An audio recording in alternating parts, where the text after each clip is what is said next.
Cannes Lions est devenu une très très grande manifestation cannoise.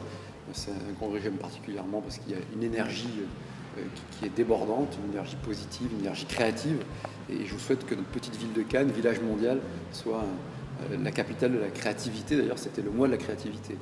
Est-ce que ça influence notre stratégie de communication? Je ne peux pas le dire. Le Lions fait partie de l'ADN de la ville parce que c'est une manifestation historique aussi, comme le Festival de Cannes, comme le MIP TV, le MIPCOM, le MIDEM, le Tax Free World Exhibition. Mais en tout cas, ce qui est sûr, c'est que nous avons un showroom de toute la création mondiale. Et moi, j'incite même des collaborateurs à aller un peu s'irriguer. Mais je dois avouer que nous avons un service com interne de la ville de Cannes, créatif et plutôt talentueux. On essaie avec le Lions de mettre un Lions dans le moteur de Cannes.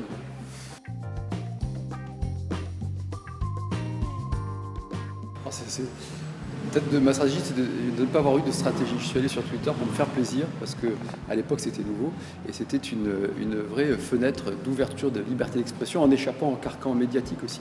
Et on voit bien que Twitter est devenu une façon d'affirmer, on en joue, moi j'en joue, je donne parfois des exclus, et pour être libre, moi je maîtrisais ma parole, elle ne passait pas par un filtre qui allait la déformer ou la réduire. Il est difficile de réduire 140 signes. Premièrement. Deuxièmement, c'est que je tiens mon compte, et je crois que c'est essentiel. Il ne faut pas aller sur Twitter si on le fait faire par quelqu'un d'autre. Enfin, on peut le faire, mais je n'ai pas de leçon à donner, mais je crois qu'il est important qu'il y ait une cohérence, une sincérité, une densité, une authenticité de ce que l'on tweet. Troisièmement, je n'ai pas acheté de tweet, jamais, même à une époque où on m'incitait à le faire. Je n'ai pas acheté de followers.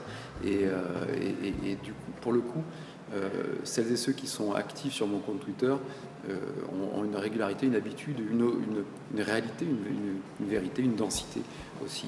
Et il est vrai que moi j'y prends encore du plaisir. J'aime partager des photos de Cannes le matin tôt et aussi des indignations du second degré. Ce que j'aime sur Twitter, c'est qu'on peut pratiquer le second degré. On a quelques bons clients de l'autre côté de la ligne, si je puis dire. Ce qui est un peu moins évident sur d'autres réseaux sociaux. D'abord, moi, je suis profondément amoureux de ma ville depuis quelques décennies maintenant, et je crois qu'il faut bien avoir à l'esprit ce qu'est Cannes depuis des siècles, et notamment depuis 150 ans. Il faut assumer clairement des racines provençales, méditerranéennes. On a une belle prud'homie de pêche, on a la plus grande prud'homie de pêche de Méditerranée, en tout cas une des deux plus grandes, ce que personne ne sait, peu de gens savent, et parallèlement d'être ouvert au monde. Et je le répète tout le temps, Cannes est un village mondial, pas au sens virtuel de Marshall McLuhan, mais au sens physique du terme. Donc le secret, il est là, il faut cultiver ce qui nous distingue, travailler la qualité de vie, la qualité de l'accueil. C'est pourquoi j'ai lancé aussi la lutte contre l'incivisme, qui, je crois, fait référence aujourd'hui. L'incivisme coûte cher, l'incivisme dégrade l'espace public. L'incivisme, c'est un abandon de soi, un mépris des autres, et je le répète à chaque fois. Donc on travaille sur ces questions-là. Et bien sûr, des projets structurants sur l'espace public. L'espace public à Cannes doit être lui-même un produit d'une marque. Cannes est une marque internationale très forte, au sein d'une marque ombrelle qui est la Côte d'Azur, et la Croisette, la rue d'Antibes, la Boca, le Suquet, qui va devenir un village d'artistes. On est en train d'installer une résidence d'artistes qui va bientôt ouvrir. Ça sera le Montmartre de la Côte d'Azur mieux. Le marché Fortville. Chaque quartier, je ne veux pas être exhaustif, mais doit raconter une histoire. Et dans l'aménagement des espaces publics, il faut raconter cette histoire.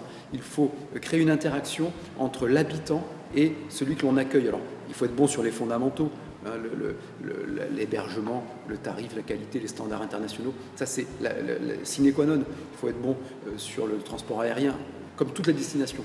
Mais les destinations qui vont se développer à l'avenir sont les destinations qui feront que chaque visiteur, touriste, loisir ou congressiste ou voyageurs d'affaires, ont une expérience. Il faut qu'il y ait une interaction avec la ville, avec les habitants.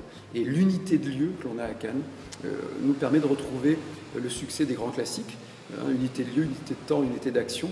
On le voit bien pendant le Cannes Lions. Il ne faut pas que ça se traduise comme une tragédie grecque, mais en tout cas, c'est très très fort.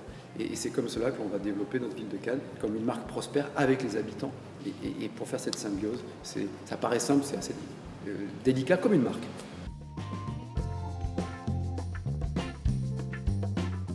Alors à Cannes, donc, j'ai un adjoint à la Smart City. Hein.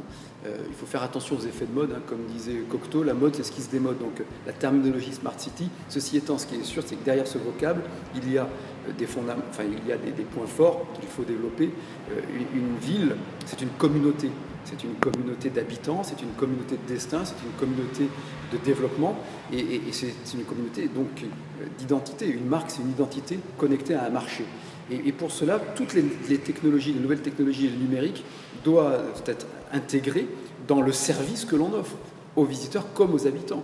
Et je pense qu'on est particulièrement en avance à Cannes, comme Nice d'ailleurs aussi, hein, qui fait beaucoup d'efforts en la matière, sur tous les paiements en ligne, les réservations de stationnement. On a une application qui permet de savoir où il y a des places de libre, non seulement dans les parkings, mais également en surface, le coût de stationnement, pour réserver même des places de stationnement. Donc des choses très interactives, très innovantes, y compris sur la traçabilité des déchets aussi. Bref, pas être exhaustif, mais oui, nous avons intégré cette démarche Smart City.